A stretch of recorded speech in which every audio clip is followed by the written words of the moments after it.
Reka musuhuze kandi mwifurize kugira ibihe byiza, igitondo cyiza, saa sita nziza, umugoroba mwiza kandi nanone ijoro rihire bitewe na gahunda yawe y'umunsi uhitiyemo gukurikirana amagambo atambuka kuri Pastor Imana Ishimwe Official. Imana iguha umugisha. Ikaze rero mu kiganiro cy'ubwenge n'inzozi aho uherereye hose mu mpande enye z'isi, ku migabane igiye itandukanye, mu bihugu bituranye by'igihugu cyacu cy'u Rwanda. Tubahaye ikaze, ntimugubwe neza. Nimba utameze neza, ukaba urwaye, ukaba uri ku gisasiro kwa muganga cyangwa ku gisasiro mu rugo iwawe, ufite uwawe urwaye, uri mu nzu y'imbohe se, aho ari hose akaba aruhijwe n'ubuzima, turasenze kugira ngo imbaraga z'Imana zikubeho, zibe kuri uwo urwaje kubera kudukurikiranye mu izina rya Yesu. Njyewe nizera iki cyanditse ngo nimuguma muri nge, amagambo yanjye akaba muri mwe, musabe icyo mushaka cyose muzagihabwa. Ngo kandi isezerano ryacu ngo nukurambikaho abarwayi ibiganza bagakira mu izina ry'Umwami. Iyo nsengera abarwayi mba nizeye ko Kristo abikoze. Ariko kandi nanone ntago naba nari mu ruhande rw'Imana ngo mvuge ngo mfite umutima wo gusengera abarwayi, hoya, ahubwo ndabanza mbe mu ruhande rw'Imana, Imana ibe muri nge, ubundi nsenge ndambikeho abarwayi ibiganza bakire mu izina ry'Umwami. Ndi mu ruhande rw'Imana, Imana iri muri ngewe, Imana ikorera muri ngewe, ndagusengeye kugira ngo wakire ubuzima buzima. Iyo nda yawe itabyara nizibuke mu izina ry'Umwami wacu Yesu Kristo. Iyo diporome yabuze akazi nibona akazi mu izina ry'Umwami wacu Yesu Kristo. Uruzingo rw'abadayimoni, uruzingo rw'abanzi b'umusaraba, abarozi, nirukurweho mu izina rya Yesu. Bohoke ugende uhimbaza izina ry'Umwami wacu Yesu Kristo. Haleluya, amen. Kaze rero nanone mu kiganiro cy'ubwenge n'inzozi niyerekwa Imana yaduhaye. Hari abenshi bakomeje kungukirwa. Uyu munsi turaza kuvuga ku nzozi zikomeye, ndagira ngo tuze kuganira, ndetse nanone nibutsa abantu dutangira tuvuga ubwenge niko biristinze. Dutangira tuvuga iby'ubwenge, gusobanura inzozi bizamo nyuma. Tubwira abantu rero babandi bakupa bageze ku munota wa kabiri ngo ko yavuze ngo yasobanuye ngo kurota wasubiye iwanyu birihe, biba birimo. Ko yavuze ngo yasobanuye kurota fiance birihe, nabyo biba birimo. Byukurikirana, ntago biba bifite iminota myinshi, wayikurikirana. Nimba ukurikirana filime ifite ama episode agera muri 20, ugahera mu gitondo ukagera izindi saa 7 z'ijoro, umutwe ukakwica, wayo utakumva ijambo ry'ubwenge, ijambo ry'Imana. Birabango kubaha Uwiteka nibwo bwenge, kandi kuva mu cyaha niko kujijuka. Ubwo nibwo bwenge dushingiraho twebwe. Ibindi iyo wubaha Imana, Imana iguha revelation. Murebe revelation ya Habakuki ahagaze ku munara ngo arindiriye, ngo Imana iramubwira ngo ibyo ubona ubyandike. Imana itugirire neza cyane. Ngo kutindaho bishobora gutinda, ngo ariko ntibizahera. Imana ihabwa icyubahiro cyane. Imana izakora ibintu bikomeye kubera ko ufite inzozi. Reka mbabwire, Imana ingana n'uko ungana mu mitekerereze. Sinzi nimba utekereza kuzubaka inzu y'ibyumba 3, nukuri nuyirenza bizaba ari promotion Imana iguhaye. Mu yandi magambo, Imana izaba ikuroteye. Ariko nimba utekereza kuzaba muri etage, izo ni inzozi zawe, zizasozwa no kubaha Imana. Ngo nacyo izima abagenda batunganye. Yesu ahabwa icyubahiro cyane. Bibiliya ivuga amagambo akomeye avuga ngo ingororano z'umuntu wubaha Imana n'icyubahiro n'ubukire ndetse n'ubugingo. Ngo kandi nyuma yabyo Imana izahanagura amarira ye ku maso. Kubera iki? Muri ubwo bukire, rega n'abakize bararushye, nabo barahangayitse, nabo bahura n'intambara zikomeye, nabo bahura n'ibibarushya. Ariko iyo yiringira Imana, aravuga ngo ndabizi neza amarira azashira, nzahanagurwa amarira ku maso, akagira ibyiringiro ko adafite umugabane w'abazarimbuka, ahubwo afite umugabane w'abazahabwa ubugingo buhoraho. Kuko wavuze ngo nzahanagura amarira, yaravuze ngo ariko hanze abo batubaha Imana, igitabo cy'ibyahishuriwe Yohana 21, ngo abo umuriro uzabatwika, abo ngabo bazabaho bababara iteka ryose, ngo ariko abantu bubaha Imana bazabaho bishimye iteka ryose. Kiganiro Ubwenge n'Inzozi uyu munsi wa none turaza kurotora, nongere mbibutse aho wahereye, menya ko harimo no gusobanura inzozi. Bimenye ko twasobanuye ngo ese burya umuntu arose arya inyama ntabwo biba ari bibi, burya hari igihe biba atari bibi, tuba twabivuze nyuma. Duhera ku Bwenge n'Inzozi tugasobanura inzozi, kandi kuko buri episode ifite ibisobanuro byayo, ifite icyo yavuze ku nzozi turota. Imana itugirire neza. Uyu munsi ndifuza kubabwira famiye imwe yagize ubwenge bwo kubaha Imana. Muraza kunyemerera nifashishe Bibiliya, ndaza gusoma, nidushaka twumve turekera, ariko nanone komenti yanjye na komenti y'umutima wawe wibaze ngo ubwenge mfite bwo kubaha Imana burimo buranganisha hehe, buramesha iki, buranyungura iki? Kristo Yesu atugirire neza cyane. Igitabo cy'umuhanuzi Yeremiya ibice 35. Umuhanuzi Yeremiya ibice 35 umurongo wa 5 n'uwa 6. Avuze ngo maze nereka imbere y'abahungu b'umuryango w'abareka ibicuma byuzuyemo vino hamwe n'ibikombe, ndababwira nti nimunywe vino. 6. Ariko barahakana bati nituyinywa kuko Yonadabu mwene Rekabu sokuruza wacu yadutegetse ati nimuzanywe vino ari mwe cyangwa abana banyu iteka ryose, kandi bake n'amazu, nimuza bibe imbuto, habe no gutera inzabibu cyangwa kuzigira, ahubwo muzaba mu mahema iminsi yose muzaba muriho, kugira ngo mumare iminsi myinshi mu gihugu mwimukiyemo. Kristo Yesu atugirire neza cyane. Iyi famiye baravuga ngo bigishwa amahame yo kubaha Imana, ariko muri ayo mahame sekuruza wabo Yonadabu ababwira ikintu gikomeye. Harababwira ngo kunywa inzoga ni bibi, ababwira ibibi byo kunywa inzoga. Nigeze ababwira ngo ni icyaha gikomeye, ariko mu bibi by'inzoga basanga ahubwo ngo niho harimo icyaha gikomeye gishobora kugutandukanya n'Imana, ukiyambura ubusa wari wambaye. Imana itugirire neza cyane. Iki cyanditswe ngewe mu buto bwanjye cyaramfashije, ariko kandi ndagihishuriwe mbyutse ndavuga ngo n'iki ndi bubwira abantu mu bijyanye n'ubwenge bwo kukubaha, bundi ugasohoza inzozi ku buzima bwawe. Bundi tayari iyo wagize ubwenge bwo kubaha Imana, inzozi z'Imana zikuzaho. Imana ihabwa icyubahiro. Uyu Yeremiya, Imana itugirire neza, yari umuhanuzi w'Imana, yumva ijwi ry'Imana, agira reverasiyo, agira ubwenge bw'Imana. Niwe twahereyeho ngo agira ubwenge bwo gushaka gakondo, ayisaba Imana kuko nta kindi cyerekezo yabonaga yayikuramo. Imana irayimuha. Imana itugirire neza cyane. Arangije avuga kuri famiye imwe, yavuze ati twebwe nituzanywa vino. Reka babwire ibibi by'inzoga, mbivuge mu Kinyarwanda.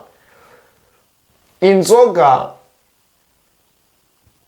iragutamaza, ikakwandagaza, ikagusuzuguza, igafata masike y'abadayimoni ikayikwambika. Uzabona umugabo mwiza ufite vision, ukabona ko anafite inzozi, afite viziyo pe, ariko inzoga zikamutamaza viziyo ye yose igacamo agakubu, ugasanga yinyariye. Usasanga umuntu wari ufite icyubahiro mu rugo rwe hatashye bamurandata yirutseho n'ibiki byose. Icyo nacyo ni ukwiteza igisuzuguriro cy'isoni. Hari isoni Pawulo avuga ngo isoni nke cy'isoni. Inzoga ntizituma umuntu atera imbere. Inzoga ntizaguhuza n'abantu bafite inzozi nk'izo ufite, ziguhuza n'abantu bafite inzozi, bafite connection y'abadayimoni. Vati ni gute utunga umugore umwe? Ayo magambo avugirwa mu kabari aho banywera vino, ndavuga inzoga. Inzoga umuntu aba afite iterambere cyangwa viziyo yo gutera imbere, agasezerana n'inshuti cyangwa nawe ubwo akisezeranya bati wenda uyu mwaka nubwo nabizi uko bimera ngomba kuzaba ngeze kuri iki ngiki. Kubera inzoga amafaranga yose akaba yarayagasipiye yose ntayahari. Inzoga zituma utakigurira ipantaro, inzoga zituma utakishyurira abana minerivare. Uzinywa abizera n'abanywa inzoga bajya baganira ku cyanditswe kiri mu migani ngo vino ni umukobanyi ngushukwa nazo nta bwenge agira. Ugasanga abanywa inzoga ngo bagahagarara ngo sinashutswe nazo, ngushukwa ngo ariko reka babwe ntago mwagakwiye kuburana, mwagakwiye kumera nk'iyi famiye. Bo ubwabo abana baba ngo tubwire ikibi cya vino, baramubwira ati abami ko banywa vino, abakomeye bakanywa vino, ati woya muhumure. Yonadabu ababwira every corner, every danger, buri nguni yose, buri kibi cyose cyo kunywa inzoga, cyo kunywa vino. Ngo bumva bahakuye ubwenge. Arababwira ngo inzoga niyo yatamaje abatubanjirije. Umugabo yambara ubusa, abana be bahinduka ibivume kubera yanyweye agasinda. Inzoga yatamaje Nowa. Biga amateka n'ubuzima n'imibereho by'umuntu ubayeho unywa vino, basanga ntago yakubaha Imana, basanga nta kintu yakigezaho. Bundi umunywi wa vino abenshi bonze niyo bafite inzozi zabo zirangira zidasohoye. Abenshi nzi bajya mu mabanki kubera amafaranga bafashe yo kwiteza imbere, bakayafata bajyana gusangira n'inshuti zabo mu kabari. Banke bikarangira ibatereje cyamunara kubera kunywa inzoga. Inzoga iguhuza n'inshuti ishobora kukugurira icupa rimwe n'irya kabiri washaka n'icyezi, ariko ntiyaguhuza n'inshuti yakwishyurira mituweli. Ugasanga umuntu afashe amafaranga yose, eida niyakorera kuri kabyiza akayanywa inzoga, ariko mituweli akaba atayitanga. Yaguze inshuti y'ibihumbi 10 ati wapi, ntabyo mfite, ahubwo ukajya kumva araguhamagaye ngo uri hehe ngo tuganire. Nibyo bibi by'inzoga. Njya mbwira inshuti zanjye nkazibwira ngo ngewe Imana ishimwe Emmanuel, iyo nza kuba nakijijwe ntago nari kunywa inzoga. Hari n'ibintu abantu bishyiramo aka kafi n'abantu bankurikira muzakore ngo few moment later. No kuri pe, naho naba nakijijwe inzoga ntago nayinywa. Imana itugirire neza cyane kandi dushyigikire. Hari igihe uvukira mu miryango mibi nk'iyo twavukiyemo, ugasanga nyine nuko nguko bimeze, ugomba kuyinywa umwana ababyeyi, ariko habuze Yonadabu uvuga ngo no, ibibi by'inzoga nibi. Ibaza umugabo watangiye gutoza abana be inzoga n'itabi, abategerejemo ko bazaba abantu bakomeye, ubwe niwe ubafata akabijyanira iwawe akajya kubafungisha kuko baramunaniye. Niyigeze abayicaza avuga ati nubwo nanjye nywa vino njye sinabyifuriza abana banjye. Ahubwo umwana yarakuze akajya ahamagara ati papa nsanga ahangaha dufate rimwe. Imana itugirire neza cyane.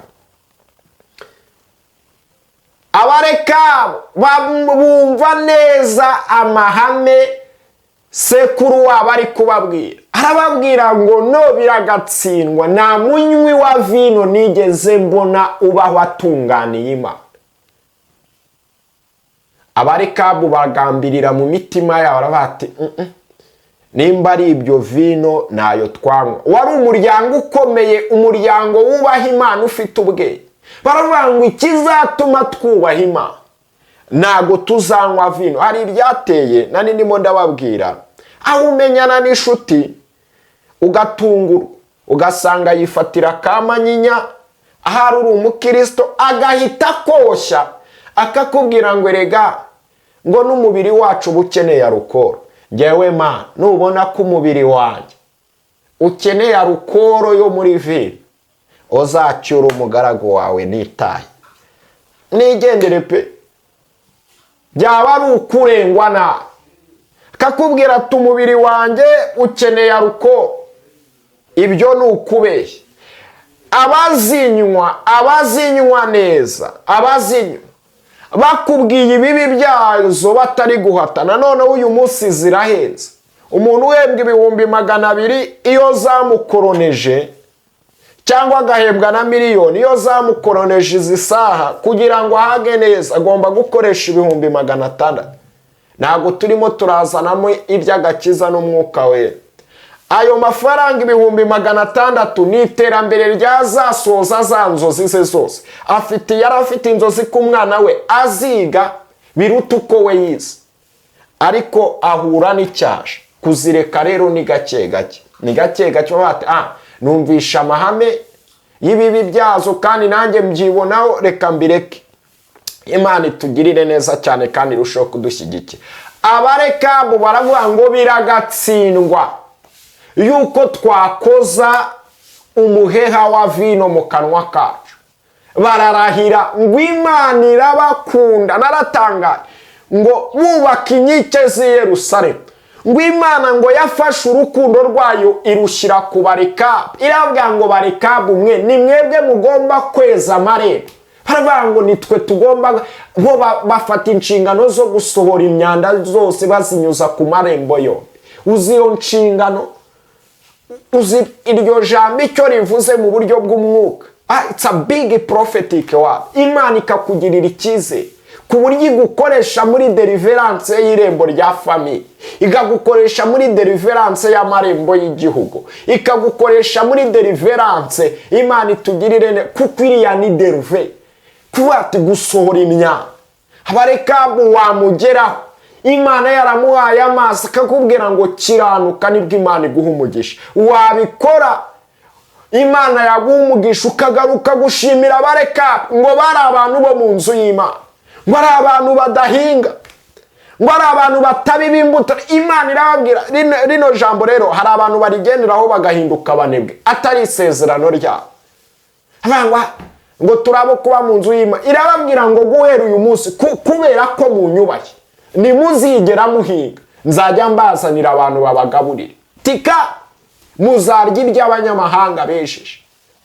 Imana itugirire neza cyane. Ibahe isezerano avuga ngo mbega umurage wo kubaha Imana, ngo bahinduka abantu badasanzwe, ngo Imana ikabishimira. Kubera iki? Ngo bararahiye bavuga ngo no twe ntituziyandurisha vino. Twigire ku nzozi. Turasobanura inzozi zijyanye n'iki gitabo cy'ubwenge ndetse n'aya magambo ubwenge y'ubwenge Imana iduhaye, ndetse ahishura inzozi zacu. Iyo wubaha Imana, inzozi vino nimbi nimba uzinywa wikirirwa uburana n'abarokore. Ntago nabwiriza umunywa nzoga. Nimba zibibi by'inzoga nagenda azireka gake gake, agenda azivaho. Nafata umwanzuro wo kuzireka burundu nta kibazo. Ibibi by'inzoga birahari, ukaba wariganye n'abantu bagatera imbere, waranagize chance kubarusha, ariko kubera inzoga ugasanga ni wowe munyamwaku, waramanjiriwe, uri gusaza wanduranye. Kubera iki? Ni inzoga. Wabireka, haracyari ibyiringiro. Imana ikakugirira neza, ikakubwira ngo noneho ndakwishimiye. Imana ikugirire neza cyane. Inzoga zikwandagaza zikaguhenesha mu muhanda, ntago ari byo rwose. Imana igushyigikire cyane. Ubwenge ni ubuhe? Ni ukumenya kuzireka, kubaha Uwiteka. Abareka baravuga ngo no, babateretse ibicuma byiza bya vino bya mbere, barabati waca. Kurota uri kunywa inzoga. Abantu benshi hari igihe urota uri kugasoma, ariko ndagira nkubwire ikintu bisiguye cyane. Iwanyu mu muryango hari igicaniro cyo guterekera, cyangwa hahoze igicaniro cy'abaterekereye. Akenshi ushobora kuba warayinyweyeho izo nzoga. Kera byabagaho mu bantu bavukiye cyane cyane mu byaro. Reka babwire kandi mbyibutse, karande n'heredite. Ushobora kugusanga muri Amerika, ushobora no gusanga waravutse uri umwana wa viziyo muri bibiri, ariko so cyangwa sokuru baturuka iyo mu byaro aho baterekereraga. Iki gicaniro rero ni kibi, kiba kigukurura kugira ngo nawe uzahinduke kazizi. Kandi iki gicaniro kiba kikubwira ngo ni umwuka w'inyatsi nutanywa inzoga nta mahoro burya bikagukururira aho ngaho. Icyo gicaniro rero cyo guterekera, ugasanga umuntu yanyoye ku nzoga y'ibiterekerano, tayari uwo mwuka ukugendaho, kubera yuko abadayimoni, abazimu baterekereraga barashaka ngo ube uri kazizi. Nuba uri kugenda wazinyoye kugira ngo nabo bazabone ibyo bakonsoma muri wowe, babone uko bakwata kuba uwabo. Ya masezerano ya covenant yabayeho either mu miryango cyangwa ahandi, basange byabaye connecte nyine, bo ujye ukonekita nabo, kuko hari icyo babura. Nimba iwanyu umuryango wose wenda barakijijwe, cyangwa bamwe bakaba barapfuye akaba ari wowe uriho, hari ibyo bakoraga rero bagaterekeresha inzoga. Ari nayo mpamvu mu ijoro cyangwa uryamye urota uri kunywa ku kayoga kandi ukumva ni keza. Nimba hari uwakundaga pirimusi, abadayimoni nta kindi bakuzanira ka pirimusi ngo bakakumvisha uburyo karyoha. Nimba ari uwakundaga rwa bitoki, ni rwa bitoki bazana. Nicyo gicaniro kiri kugukurura ngo unywe inzoga ubundi kikwatake, abazimu bagutsinde. Biragusaba iki? Biragusaba gusenga. Imana ikugirire neza cyane kandi Imana igushyigikire. Biragusaba gusenga, ukinginga Imana ukayibwira ngo Mana, tesha agaciro iki gicaniro cy'abadayimoni, tesha agaciro imbaraga z'umwijima muri njyewe, unyeze kandi ununganye imbaraga z'umwuka wera zingaragareho. Kuko ukubirota uko nguko ni ukuri, ndakubwiza ukuri, utabaye maso bwacya mu gitondo wabaye kazizi. Abenshi rero ukajya kubona ngo umuntu ngo ko yasengaga akabanywa inzoga, dore bya akenshi biba, ntago nahamye 100%, ariko abenshi muganiriye, kandi namwe muzanganiriza. Iyi ni revelation ngize naho ndaganiriza. Muza umuntu wanyweye inzoga akenshi yarose ari kuzima. Icyo gicaniro rero ntago ari igicaniro gituma wabyuka ukicara ngo Mana undengere. Pray, senga ubwira Imana ati Mana, iki gicaniro ndacyawe. Nimwumvishe muvuga ngo no, nge sinanywa inzoga. Nuko hari abonzi mu miryango zagiriye nabi, zabasenyeye imiryango, zagize gute. Nuko hari inshuti zanjye nzi zandavuye, zagakuye kuba hari abantu bafite agaciro gakomeye. Tabati burya nuko nguko umuntu wanyweye inzoga n'ukuntu inzoga bari mbi. Imana ikugirire neza kandi gushyigikire. Aho yanyaye haba hanuka. Ngewe ibyo narabyita ibyo bintu byasohoka muri ngewe, ndavuga ngo no, inzoga sinayitekerezaho, ndayiretse. Ikintu nifuza kukubwira ni kimwe, senga Imana kugira ngo ikurengere. Nimba waratatswe n'umwuka wo kunywa inzoga, kandi ikindi nanone ukaba udukurikiranye cyangwa ukaba unkurikiranye, abantu barakureba bakagira ngo byibura uri muzima, ariko urabizi ko washize. Inginga Imana uvuge ngo Mwana, ndaje imbere yawe, genda ubireka gake gake, kugeza igihe Imana izakubashisha ukavuga ati inzoga nayivuyeho. Wige gusoma ijambo ry'Imana, wige kumva ijambo ry'Imana, wige kumva indirimbo z'ibihimbano by'umwuka, wige kujya mu rusengero. Iyo nzira izagufasha kureka inzoga, iyo nzira izagufasha kudamurota buri gihe unywa inzoga. Abandi banywa amazi y'umwuka wera, abandi ukabona barose bameze neza, wowe urota unywa inzoga. Icyo gicaniro gicike rya Yesu, icyo gicaniro gicike. Ndagushimiye Uwiteka, izina ryawe rirakomeye. Ni wowe watuganirije, ni wowe wavugiraga muri twebwe kubw'ijambo ryawe. Nsengeye uyu mwene data kugira ngo umamare ubwoba bwo mu mutima, umuhe kunesha nk'uko wanesheje, kandi umuhe kuzapfa apfiriye muri wowe Kristo Yesu. Afite igicaniro cyo kunywa inzoga, ugisenye muri we. Ndetse nanone buri gihe abona ibibi byo kunywa inzoga akagerageza kubireka, ariko agasanga yakuruwe n'imbaraga z'umwijima. Izo mbaraga ndazicyashye guhera uyu munsi. Mubere Imana nyamana, umubere byose muri byose, umushoboze, umuhishurire ubwenge, mu izina rya Yesu Kristo wa Nazareti, amen.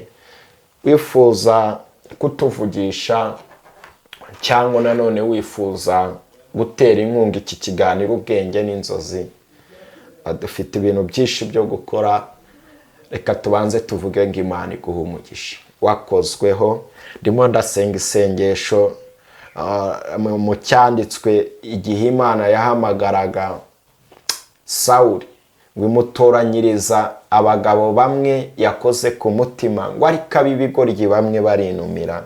Icyo cyanditswe ndi kugisengeramo. Imana iguha abantu yakoze ku mutima, nk'uko nanjye ndi kuvuga ngo Imana ima abantu yakoze ku mutima. Nawe Imana iguhe abantu yakoze ku mutima. Izina ry'Imana rihabwa icyubahiro. Ni 07843637 uri hanze uravuga ngo nuguteranya 250 78 ciao ciao. Imana iguha umugisha. Ntugende udakoze subscribe kugira ngo tujye tubana. Amen.